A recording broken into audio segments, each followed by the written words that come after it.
আজকে আমি তৈরি করে দেখাবো বীরভূম স্পেশাল ভাজা কলাইয়ের সবজি ডাল। এই ভাজা কলাইয়ের সবজি ডাল আমার ভীষণই প্রিয়, তাই এখানে নিয়েছি এক বাটি ভাজা কলাইয়ের ডাল। ডালটা ভালো করে ধুয়ে নিয়ে প্রেসার কুকারে সেদ্ধ করে নেব। পরিমাণ মতো জল, হলুদ আর আদা, জিরে, কাঁচা লঙ্কা বাটা দিয়ে ডালটা সেদ্ধ করব। লবণটা পরে দেব। এই ভাজা কলাইয়ের সবজি ডালে 3টে স্পেশাল সবজি লাগে: পুঁই ডাঁটা, কচু আর বেগুন। এই 3টে সবজি দিয়ে এই ডালটা রান্না করা হয়, খেতে ভীষণই ভালো হয়।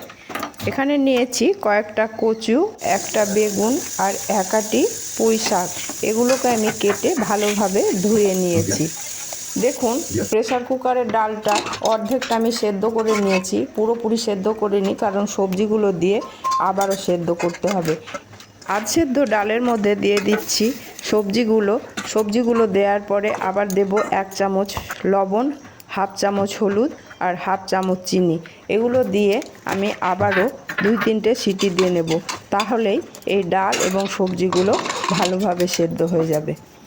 এবারে ফোড়ন দেওয়ার জন্য গ্যাসের মধ্যে একটা কড়াই বসিয়ে দিয়েছি। তার মধ্যে দিয়ে দিলাম 2 চামচ সরষের তেল, 1 চামচ 5 ফোড়ন, 2টো কাঁচা লঙ্কা, একটা শুকনো লঙ্কা আর 4-5 কোয়া রসুন। ফোড়নগুলো একটু ভাজা ভাজা হয়ে সুগন্ধ বেরোলে এর মধ্যে সেদ্ধ করা ডালটা ঢেলে দেব। ডালটা ঢালার পরে ফুটে উঠলেই তৈরি হয়ে যাবে ভাজা কলার সবজি ডাল।